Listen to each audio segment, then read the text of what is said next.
RERS, les réseaux d'échange réciproque de savoir. RERS est un groupe d'éducation populaire. Les citoyens et les citoyennes participants et acteurs actifs sont sans distinction d'âge, de conviction politique ou religieuse, ni d'origine culturelle ou sociale. L'objectif est de participer concrètement à la vie de la République, même modestement, dans notre ville et dans notre région.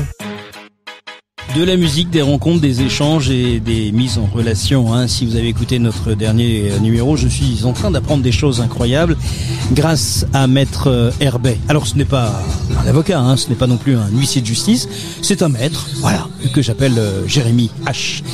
Que vous connaissez maintenant si vous avez suivi nos 23 épisodes au cœur de cette belle journée des associations, et ça je vous le dis, d'Évry-Courcouronnes. Notre dernier invité s'appelle Jean Cry. Et il est dessinateur, caricaturiste, mais pas seulement. On est dans la presse, on est dans la satire, on est dans l'étude de l'information et retranscrit évidemment en dessin pour chatouiller les esprits. C'est un chatouilleur d'esprit que nous accueillons. Et comme je vois monsieur, comme je vous le disais tout à l'heure, Jérémy H lever la main, je vous laisse vous exprimer. Alors, tu disais que j'étais 1 mètre, mais 1m84 s'il te plaît. Ah oui, parce que sinon ça ne va pas. Ça ne passe pas, j'entends. Et uniquement dans ce sens-là. Alors Jean Cry, bienvenue. Merci.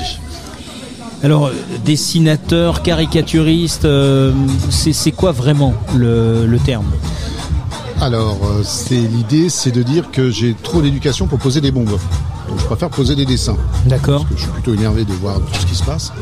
Donc, je pose des dessins et donc j'adapte les dessins en fonction du contexte. Et en l'occurrence, pour RERS, c'est dans le domaine de la laïcité que je pose des dessins en reprenant les sujets des émissions de Parlons laïcité. Et puis, effectivement, de les aborder sous un angle avec le pas de côté, toujours pour faire réfléchir, interpeller, questionner. C'est un peu l'idée, toujours dans le respect, mais avec un peu d'impertinence. Alors on a souvent survolé évidemment l'émission Parlons laïcité, puisque le studio radio qu'on a installé aujourd'hui, c'est celui qui fabrique depuis un peu plus de 32 numéros maintenant Parlons laïcité, et ça existait bien avant la création du podcast évidemment. Vous avez fait un travail tous les deux qui est très important justement sur la laïcité, c'est la création d'un dessin pour expliquer la laïcité. Est-ce que vous pouvez nous en parler tous les deux ? Alors on a eu plusieurs travaux. Il y a une démarche qu'on a faite autour de la charte de la laïcité à l'école, qui est un travail qui me semble très important parce que effectivement la laïcité à l'école est un vrai enjeu. En même temps, cette charte, on voit qu'elle a été faite par des gens qui, comment pourrais-je dire, qui sortaient un peu le parapluie sur le contenu. Donc on avait quelque chose d'assez compliqué. Et donc tout l'enjeu, c'était de dire aux enfants, ok, d'accord, vous avez une charte de laïcité, vous êtes obligé de l'avoir à l'école, mais néanmoins, pour vous, qu'est-ce que ça représente la laïcité et quels sont les avantages pour vous d'avoir la laïcité. Et donc l'idée, c'était de se questionner autour de ça et de le traduire sous forme de dessin pour en faire une version à nous de la charte de laïcité pour l'école. C'est-à-dire que maintenant, on a un grand poster où au milieu, il y a la charte officielle, la charte de la laïcité pour l'école, mais autour des dessins qui expliquent à quoi ça sert. Donc ça permet effectivement de faire que tout le monde puisse faire du sport, qu'on soit un garçon ou une fille, que ça permette de faire des sciences même quand on est une fille, et puis que nous sommes tous égaux et qu'à la base, c'est ça qui nous intéresse. On n'est pas en train de revendiquer des communautés, mais des gens, et des gens qui sont tous égaux. Mmh. Comment est venue cette idée, Jérémy, hormis bien sûr le fait que les dessins sont réalisés durant l'émission et en direct, selon les dires de l'intervenant. Qu'est-ce qui vous a fait sauter dans la cour d'école tous les deux avec ce projet ? Alors, il y a plusieurs étapes à chaque fois que dans les rencontres et dans les actions. Avec toi, Sébastien, on avait fait une émission avec Jean Cry sur laïcité, caricature. Il y a déjà un bon paquet de temps. Ça nous avait tellement plu qu'on s'est dit mais on va réinviter Jean Cry à chaque émission faire des dessins. Et puis après, on s'est dit tiens, il y a un autre dessin qu'il avait fait. C'était un autre poster, La religion c'est perso. Et on a fait un projet avec lui pour que les jeunes aillent coller autour du 9 décembre dans la rue, dans les panneaux d'affichage libre à Ivry-Courcouronne, cette affiche pour communiquer sur la laïcité. Donc c'était encore tout un projet. Et puis c'est toujours pareil, les projets appellent d'autres projets, d'autres envies et d'autres créations. Et puis on s'est dit, la charte de la laïcité à l'école, elle est difficile à comprendre, notamment pour les enfants primaires, mais aussi au collège. Au lycée, ça va un petit peu mieux, mais est-ce que c'est beaucoup lu ? C'est pourtant dans les carnets de correspondance qu'on les trouve, et c'est signé, mais c'est pas compris. Donc, comment on fait pour que ça soit mieux compris ? Bien sûr, on a toute une litanie de choses. Jean-Claude et moi-même, on est formateurs valeurs de la République et de la Cité. On intervient dans les établissements scolaires. Jean-Claude, il fait de la pédagographie, mais il en parlera mieux que moi. Et il lutte pour la liberté d'expression. Moi, j'interviens sur des sensibilisations de 2 heures en classe, par exemple, pour sensibiliser à la laïcité. Pour aider aussi à outiller les publics, mais aussi les professeurs pour leur faciliter. Et alors du coup, on s'est dit, mais voilà, cette charte, il faut la faire beaucoup plus facilement comprendre, expliquer et autres. Donc cette charte, on va l'inaugurer pour la prochaine réunion de la cité éducative. On va pouvoir la donner à tous les participants et c'est ça l'idée, parce que dans les participants il y aura bien sûr des groupes scolaires mais aussi des associations et autres qui pourront développer tout ça, et tout un travail qui a été fait avec les enfants déjà pour sensibiliser ce que c'est la laïcité, leur faire comprendre la charte du mieux qu'on pouvait, et puis leur demander, parce que de leur expertise d'usage, parce que c'est ça qui est intéressant, c'est pour eux que ça va destiner, comment ces enfants vont pouvoir s'en emparer derrière et comprendre en faisant des dessins et autres. Et Jean-Claude a repris toutes ces idées, ces réflexions pour élaborer le final qu'on va présenter. Donc les séances de travail et les résultats, comment on rentre après à la maison, après avoir discuté et on commence à dessiner, on propose des dessins et ensuite on les met en place quand c'est validé. L'idée, c'est de dire que on est abreuvé d'écrits partout et que le dessin va directement aux personnes. D'ailleurs, c'est les dessinateurs qu'on tue, c'est pas les écrivains, à part Salman Rushdie. Et donc, le dessin est très très efficace. Et le questionnement, c'est comment arriver à communiquer et faciliter les apprentissages en utilisant le dessin. D'où la pédagographie, effectivement, et donc un doctorat que j'ai fait avec une université brésilienne sur le sujet il y a 2 ans maintenant. Donc, le travail, ça a été de dire comment je reprends ces idées-là, je les traduis très simplement en limitant le texte avec une phrase, une interpellation, quelque chose, et puis un dessin qui, du premier coup d'œil, on a compris, par exemple, c'était une jeune fille qui est derrière un microscope avec une blouse blanche. On voit tout de suite que c'est une jeune fille qui fait des sciences. Et ça suffit. Ça suffit pour faire passer le fait que une jeune fille a le droit de faire des sciences. C'est un moment, par exemple, sur cette affiche-là, c'est plein d'enfants qui sont assis tout en haut de l'affiche et qui disent « nous sommes égaux » et ils sont toutes les couleurs. Alors, j'ai pas mis de schtroumpf, mais j'aurais pu. Mais l'idée, c'est que, quelle que soit la couleur, le sexe, l'origine, etc., c'est pas le sujet. Nous sommes tous êtres humains et nous sommes tous nés libres et égaux en droit, parce que c'est le principe. Et donc, l'idée, c'est à chaque fois de traduire ça en dessin, une idée, un concept. Et c'est très intéressant parce que, déjà, il y a ce travail-là qui demande pas mal de boulot parce qu'on marche beaucoup en essai-erreur. Mais surtout, ce qui est intéressant, c'est après de le tester. Et là, des fois, j'ai vraiment des surprises. Parce que des fois, il y en a, ils comprennent pas le truc. Et je me suis dit, je me suis trompé, quoi. Parce qu'il faut pas se tromper à qui ça s'adresse. Donc, voilà. Donc, c'est un travail d'aller-retour, de test, de jeu sur les couleurs, de jeu sur les équilibres aussi. Le garçon-fille, les couleurs, les phrases, les domaines d'activité. Donc, c'est vraiment une boucle essai-erreur et d'avancement, quoi. Résultat, donc, finalisé. Et on a pu voir donc cette affiche lors du dernier enregistrement de l'émission Parlons Laïcité. Comment on accède ensuite facilement aux écoles? L'idée, c'est la région, ou c'est un projet qui pourrait devenir un peu plus fou et voire même national, que ça puisse être diffusé nationalement, ce projet? À chaque étape, d'abord, on le présente à la cité éducative sur le territoire. C'est Pyramide, le Canal, le Bois Sauvage et maintenant un nouveau quartier, le Chantier du Coq, qui rejoint le dispositif cité éducative.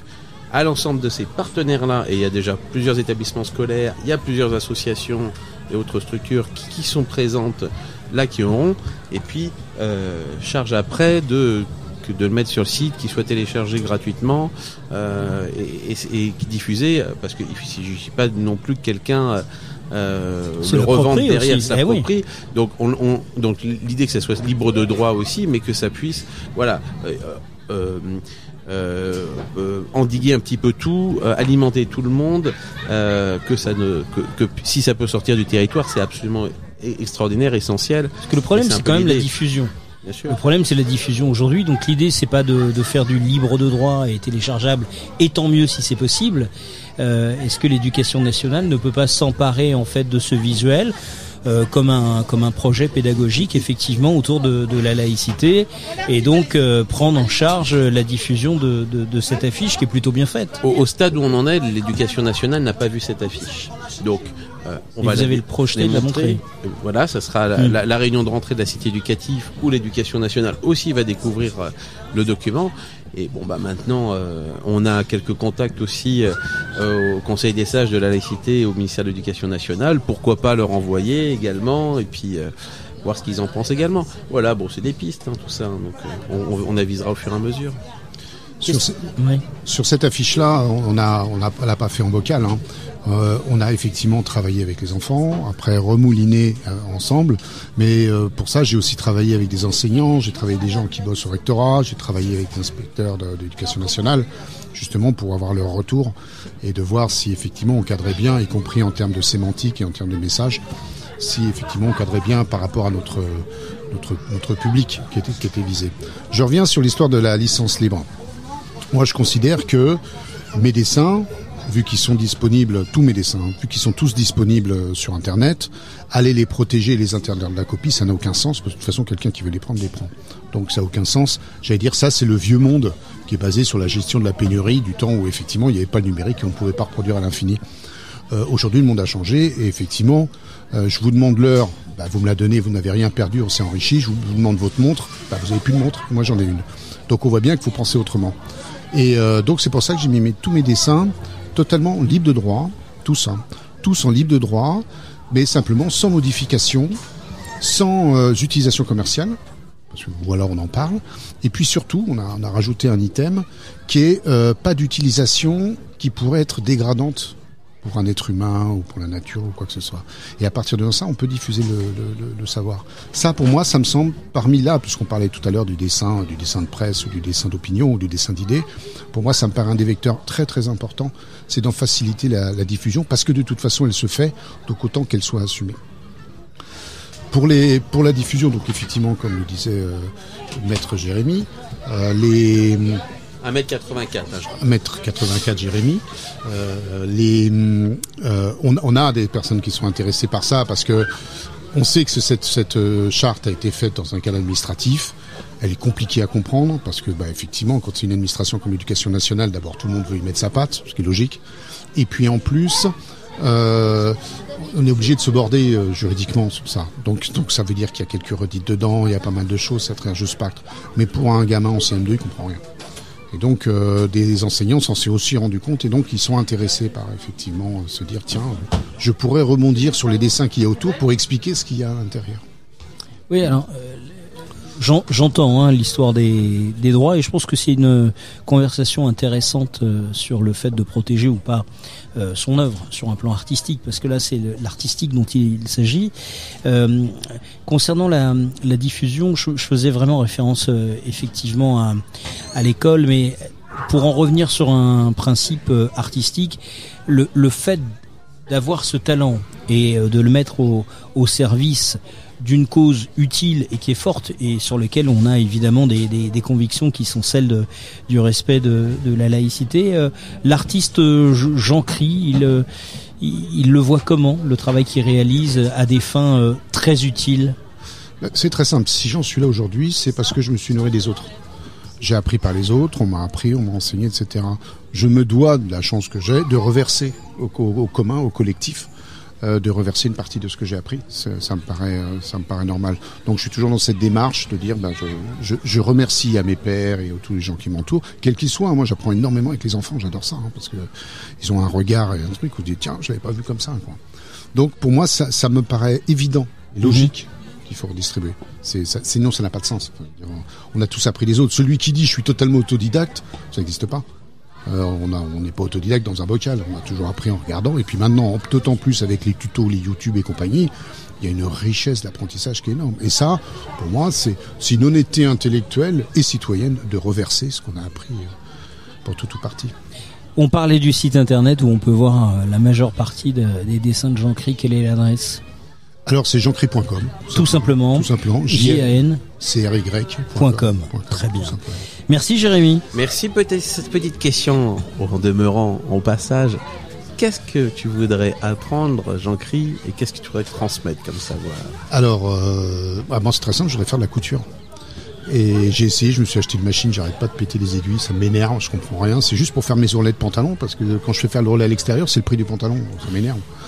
Et donc je voudrais apprendre à faire des ourlets de pantalon, et puis peut-être plus si affinité. Et donc je voudrais apprendre ça. Par contre, ce que je peux offrir, c'est de l'intelligence artificielle, du dessin, des choses comme ça, comme on l'a déjà fait d'ailleurs. Je suis déjà intervenu pour RERS pour expliquer un peu les principes de l'intelligence artificielle. Donc voilà, donc moi pour l'instant je voudrais ça, et puis la cuisine aussi. Enfin, des trucs que plein de gens savent faire sauf moi, quoi. Ça m'intéresse.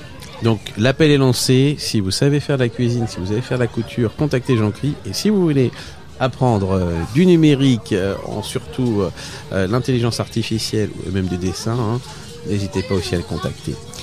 Vous êtes en train d'écouter le dernier module des podcasts autour je vous l'ai dit, du forum des associations. À cette occasion, je vous laisse cliquer sur le lien qui s'appelle Parlons laïcité. Voilà, ça c'est important, puisque vous êtes venus nous rendre visite sur YouTube pour écouter ces émissions liées aux associations d'Évry. Soyez un petit peu plus curieux, remontez. On a d'autres podcasts disponibles.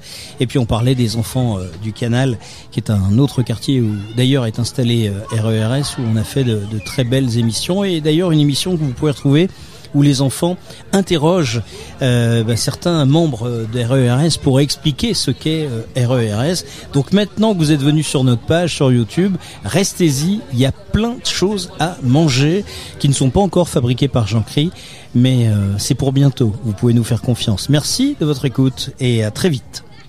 Merci. Cette émission est à présent terminée. Retrouvez l'ensemble de nos podcasts sur notre site www.rers-evry.fr. Et pour rester informé de notre actualité et communiquer avec nous, rendez-vous sur notre page Facebook.